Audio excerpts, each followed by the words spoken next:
بہت بڑا کوئی ہزاروں کا مجمع نہیں تھا، نہ کوئی گملہ ٹوٹا، نہ کوئی تھپڑ کسی کو مارا گیا، ایک پرامن احتجاج ہوا، اور اس احتجاج کے اوپر 21 اکتوبر کو دہشت گردی کے پرچے کاٹ دیے گئے۔ وہ دہشت گردی کے پرچے میرے پر بھی کٹے اور کچھ ہمارے ساتھی ہیں ان کے اوپر بھی کٹے، اور عمران خان جو دور دور تک اس جگہ پر موجود نہیں تھے ان کے اوپر بھی پرچہ کٹ گیا۔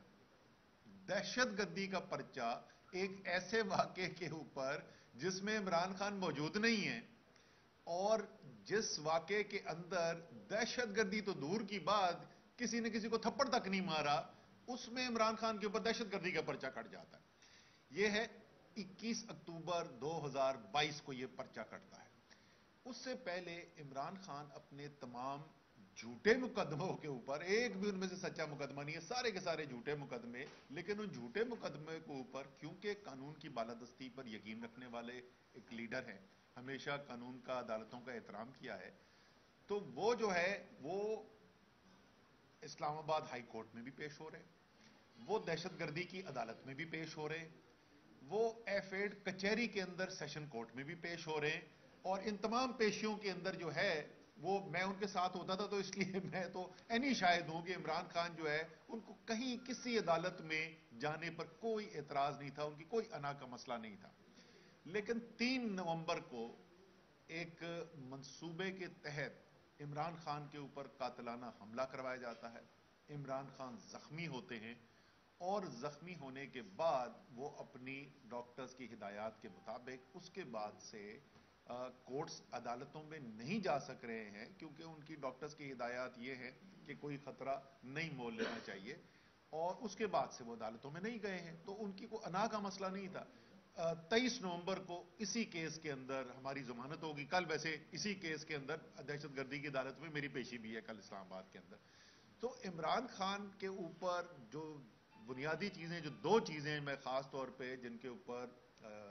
توجہ دلانا چاہتا تھا، پہلا کہ نوعیت ہے کیا کس کیس کی، یہ کتنا بڑا مذاق ہے یہ کیس، جس کے اوپر یہ سارا ٹی وی پہ 3 دن سے چل رہا ہے کہ جا رہے ہیں یا نہیں جا رہے، یہ اس کیس کی نوعیت کیا ہے، اور دوسری اس چیز کی یاد دہانی کرانا چاہتا تھا کہ عمران خان کو عدالتوں میں جانے پہ کوئی اعتراض نہیں ہے، اس لیے وہ لاہور ہائی کورٹ بھی عدالت میں جانے کے لیے تیار ہے، لیکن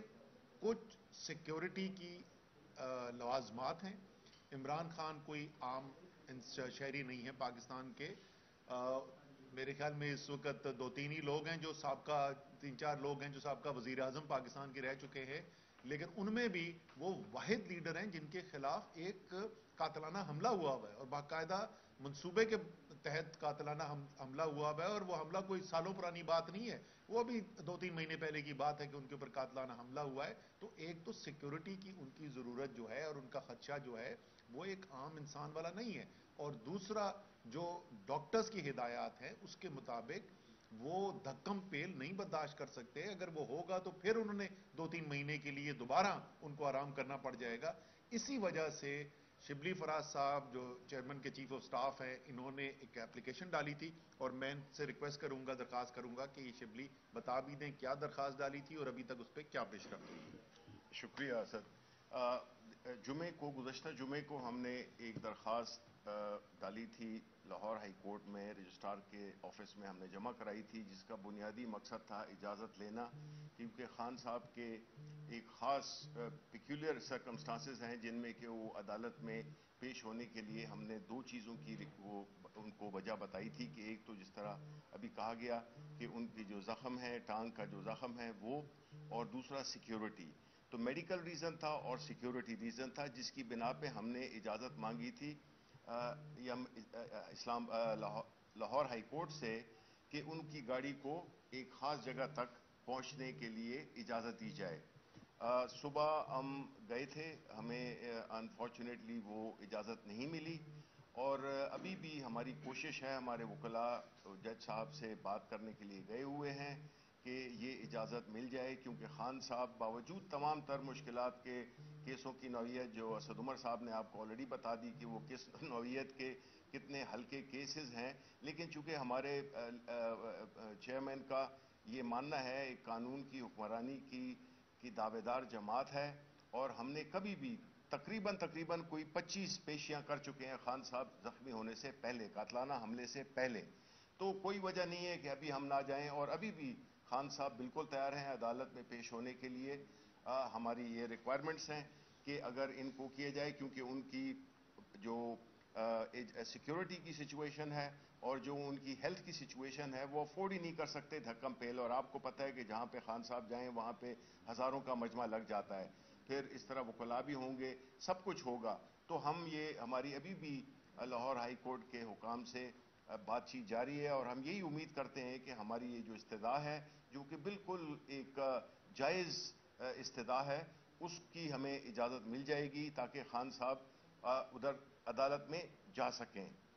جسٹ آخری کامنٹ یہ ہے کہ ماضی میں بھی ایسی صورتحال پیدا ہوئی جس میں کہ ایک سابقہ پرائم منسٹر جن کا نام نواز شریف ہے، ان کو بیمار بنا کر پیش کیا گیا، اور ایک سوال اٹھایا گیا کہ اگر ان کو کچھ ہو گیا تو اس کا ذمہ دار کون ہوگا. ہمارا بھی آج یہی سوال ہے کہ اگر خدا نہ خواستہ خان صاحب کو کچھ ہوا تو اس کا ذمہ دار کون ہوگا. بہت شکریہ. اچھا شفیع صاحب، یہ بتائیے گا کہ آپ نے ابھی کہا کہ ابھی ہائی کورٹ میں جو درخواست دی تھی وہ آپ کو اجازت نہیں ملی، تو اس کا مطلب ہے ابھی تک یہ فیصلہ تو نہیں ہوا کہ خان صاحب جا رہے ہیں یا نہیں جا رہے. اگر آپ لوگوں کو وہاں سے وہ اجازت نہیں ملتی تو اس کا مطلب ہے کہ خان صاحب پیش ہوں گے یا نہیں ہوں گے؟ دیکھیں، آپ کا اچھا سوال ہے. اس وقت ہم یہ امید یہی کرتے ہیں کہ خان صاحب کی جو سیکیورٹی اور ان کی جو صحت کی جو مجبوری ہے، اس کی وجہ سے ہم وہ جا نہیں سکتے ہیں ایک خاص حد ڈسٹنس کے علاوہ. تو ابھی بھی ہم یہ امید کرتے ہیں، ہمیں یقین ہے کہ ہمیں یہ اجازت مل جائے گی اور خان صاحب نے وہ پیش ہوں گے. اسد صاحب، یہ بتائیے گا کہ گزشتہ روز مریم نواز نے کہا ہے کہ ہمیں ایماندار ججز چاہیے، عمران دار نہیں. اس پہ کیا کہیں گے؟ کیا یہ عدلیہ کے خلاف جو منظم مہم چلا رہی ہے اس کا حصہ ہے؟ بالکل جی، یہ تو باقاعدہ واضح ہے کہ ایک منظم مہم چلائی جا رہی ہے عدلیہ کو دباؤ میں لانے کے لیے. اور میں پہلے بھی ذکر کر چکا ہوں کہ اس کی مقصد جو ہے وہ بڑا سادہ سا ہے. اس وقت ان کو نظر آ رہا ہے کہ آئین توڑے بغیر کوئی راستہ نہیں ہے عمران خان کو روکنے کا، اور آئین ان کو توڑنا پڑے گا اگر وہ الیکشن 90 دن کے اندر نہیں کراتے. اس کے لیے راستے میں دیوار ان کو عدلیہ نظر آ رہی ہے، اور اس لیے عدلیہ کے اوپر یہ منظم طریقے سے حملے کیے جا رہے ہیں. ہماری درخواست تو عدلیہ سے صرف یہ ہوگی، مؤدبانہ درخواست یہ ہوگی کہ پچھلے چند ماہ کے اندر عدلیہ جو ہے وہ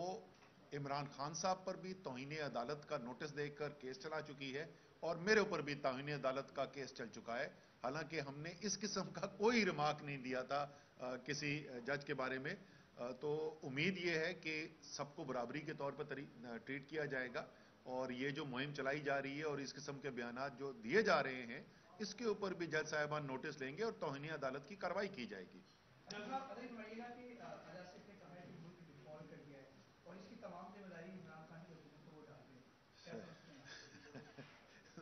خواجہ صاحب جو ہیں ان سے بولیں بھائی جان کہ 10 مہینے سے زیادہ ہو گئے آپ کی حکومت آئے گئے. آپ پہلے تو اپنے حکومت کے اندر یہ فیصلہ کر لیں کہ اس قسم کی خبر جو ہوتی ہے کیا وہ ملک دشمنی ہے یا نہیں ہے. شوکت ترین نے صرف اتنا کہا تھا وزرائے خزانہ جو ہے خیبر پختونخوا اور پنجاب کے، کہ سچ بتا دو اور حکومت کو لکھ کر یہ ہائی لائٹ کر دو کہ دیکھو پہلے بھی یہ جو 750 ارب روپے کا سرپلس آپ مانگ رہے تھے یہ ممکن نہیں تھا، اب تو سیلاب آنے کے بعد بالکل ہی ممکن نہیں ہے. اور وہ ان کے خلاف مقدمے درج ہو گئے، پرچے کٹ گئے. تو غداری کا مقدمہ اب سارے ملک کے اندر اگر یہ سنسنی پھیلا رہے ہیں، بلکہ دنیا کے اندر آپ کو پتا ہے نا، بھارت کے اخباروں نے سب میں ہیڈنگ لگی ہوئی ہے کہ وزیر دفاع پاکستان کا، وہ بھی کوئی عام وزیر نہیں، وزیر دفاع پاکستان کا کہہ رہا ہے کہ دیوالیہ ہو چکے ہیں ساری ریٹنگ ایجنسی چھوڑ. تو ان سے بھی میری سوال یہ ہوگا کہ تمام پاکستان کے شہری برابر ہوتے نا، تو ہم انتظار کریں گے کہ رانا ثناءاللہ جو ہے وہ خواجہ آصف کے اوپر غداری کا پرچہ کب کٹوائیں گے.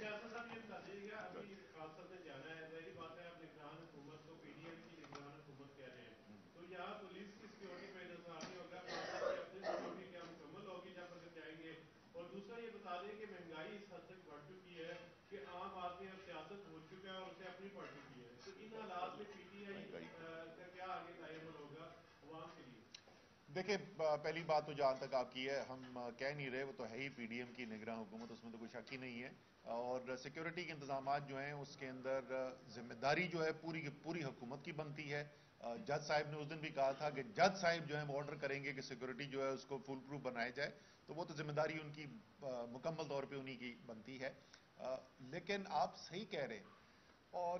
کہ مہنگائی سے اس وقت عوام پس چکی ہے، اور اس وقت ان کی زندگی گزارنا مشکل ہو چکا ہے۔ غریب تو پہلے ہی پسا ہوا تھا، اس وقت متوسط طبقے کو سمجھ نہیں آ رہی کہ وہ اپنے اخراجات جو ہے وہ کیسے پورے کریں۔ اور ابھی تو اعلان ہوا ہے گیس کی قیمتیں 46% بڑھانے کا، ابھی بجلی کی قیمت بڑھانے کا اعلان ہوا ہے، پیٹرول کی ڈیزل کی قیمت ابھی بڑھی ہے، آج پھر اخبار میں لگا ہوا ہے کہ مزید پیٹرول اور ڈیزل کی قیمت بڑھنے کے لیے جا رہی ہے۔ تو یہ تو ایسی صورتحال پیدا ہو گئی ہے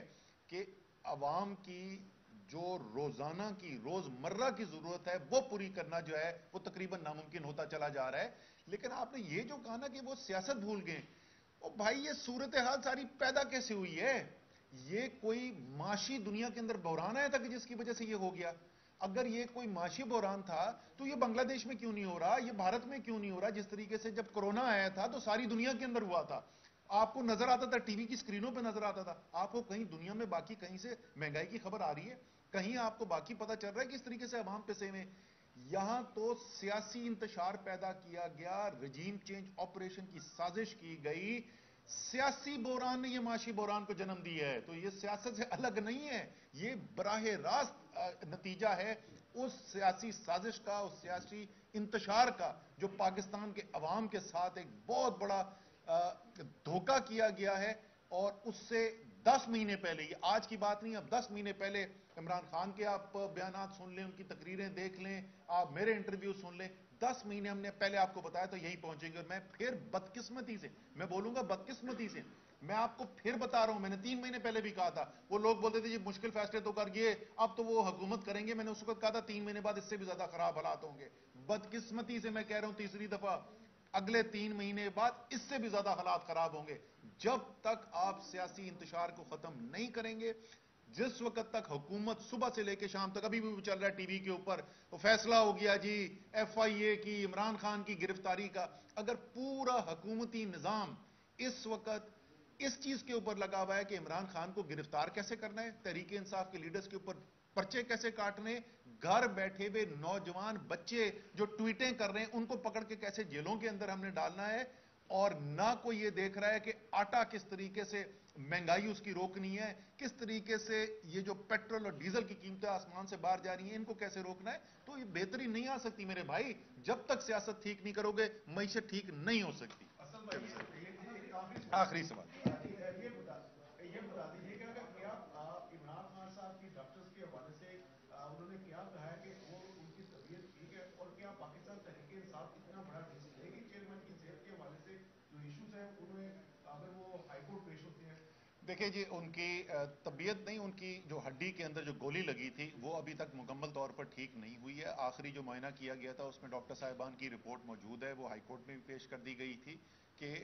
ان کے پاس ابھی بھی خطرہ ہے، اگر ذرا سا بھی جھٹکا لگتا ہے، خاص طور اس کو لیٹرل موومنٹ کہتے ہیں، اگر ایسے ہوتا ہے تو وہ دوبارہ وہی صورتحال پیدا ہو جائے گی، پھر 2 سے 3 مہینے جو ہے ان کو چلنے کے مسائل ہوں گے۔ تو اس لیے آپ کا جو سوال ہے، قطعی طور پہ ہم یہ خطرہ نہیں لے سکتے کہ وہ دھکم پیل کے اندر جائیں، تو یہ تو بالکل ہمارے لیے ممکن نہیں ہوگا۔ شکریہ۔